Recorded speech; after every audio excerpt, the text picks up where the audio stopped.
ഞാൻ ഇതുവരെ കഴിച്ചിട്ടുള്ളതിൽ എനിക്ക് ഏറ്റവും ഇഷ്ടമുള്ള രസം എൻ്റെ അച്ചമ്മ ഉണ്ടാക്കുന്ന രസമാണ്.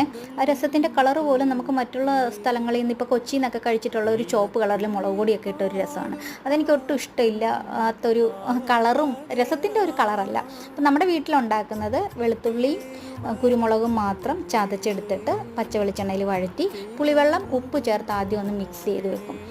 ചട്ടി ചൂടാക്കി വെളിച്ചെണ്ണയിലേക്ക് നമ്മുടെ ഈ കുരുമുളകും വെളുത്തുള്ളി മിക്സ് ചേർത്ത് വഴറ്റി അതിലേക്ക് മല്ലിപ്പൊടിയും മഞ്ഞൾപ്പൊടിയും ചേർത്ത് വേണമെങ്കിൽ തക്കാളിയും കൂടെ ചേർത്ത് കൊടുക്കാം. എന്നിട്ട് കുറച്ച് മല്ലിയില ഞാൻ ചേർത്ത് കൊടുക്കുന്നുണ്ട്. ഇവിടെ ശ്രീഷേന് മല്ലിയില ഭയങ്കര ഇഷ്ടമായതുകൊണ്ടാണ്. എന്നിട്ട് നമുക്ക് പുളിവെള്ളം മിക്സ് ചെയ്തതുകൂടെ ചേർത്ത് ആവശ്യത്തിന് കായവും ചേർത്തെടുത്ത് കഴിഞ്ഞാൽ നമ്മുടെ അടിപൊളി രസമായിരിക്കും. വെച്ച് കഴിഞ്ഞൊരു 1-2 ദിവസത്തേക്ക് വെച്ചിരുന്ന് കഴിക്കാനാണ് ഇത് കൂടുതൽ ടേസ്റ്റ് ഉള്ളത്. അപ്പോൾ ഇന്നത്തെ നമ്മുടെ ഉച്ചയൂണിന് വേണ്ടിയിട്ട് സുരേഷ് ചേട്ടൻ ഉണ്ടാക്കിയ മുട്ടത്തോരനാണ്. അമ്മയ്ക്ക് മുട്ടത്തോരൻ വേണമെന്ന് പറഞ്ഞപ്പോൾ സുരേഷ് ചേട്ടൻ പെട്ടെന്ന് പച്ചമുളകൊക്കെ ഇട്ട് ഉണ്ടാക്കിയാണ്. പിന്നെ മത്തിക്കറി ഉണ്ടായിരുന്നു, രസമുണ്ട്, പയർ തോരൻ.